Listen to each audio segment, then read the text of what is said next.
നമസ്കാരം, തിരുവനന്തപുരം ന്യൂസിലേക്ക് സ്വാഗതം. ഇനി പ്രാർത്ഥനയുടെയും പുണ്യത്തിന്റെയും നാളുകൾ. കേരളത്തിൽ നാളെയാണ് റംസാൻ വ്രതം ആരംഭിക്കുക. മാസപ്പിറവി കണ്ടതിനെ തുടർന്നാണ് നാളെ മുതൽ റംദാൻ വ്രതം ആരംഭിക്കുന്നത്.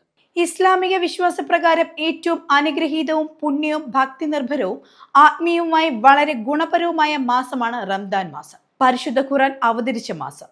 ഇസ്ലാമിക വിശ്വാസികൾ വളരെ പവിത്രമായ ഒന്നായി പരിഗണിക്കുന്ന ഒരു മാസം കൂടിയാണ് റംദാൻ മാസം.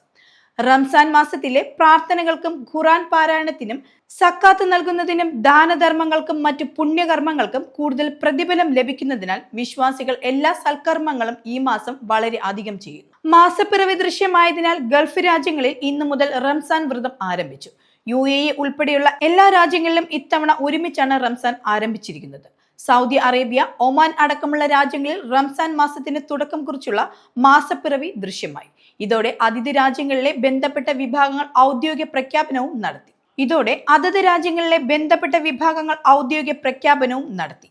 പശ്ചിമേഷ്യ, ആഫ്രിക്കയുടെ ഭൂരിഭാഗം, തെക്കൻ യൂറോപ്പ് എന്നിവിടങ്ങളിൽ ചന്ദ്രകല ദൃശ്യമായി.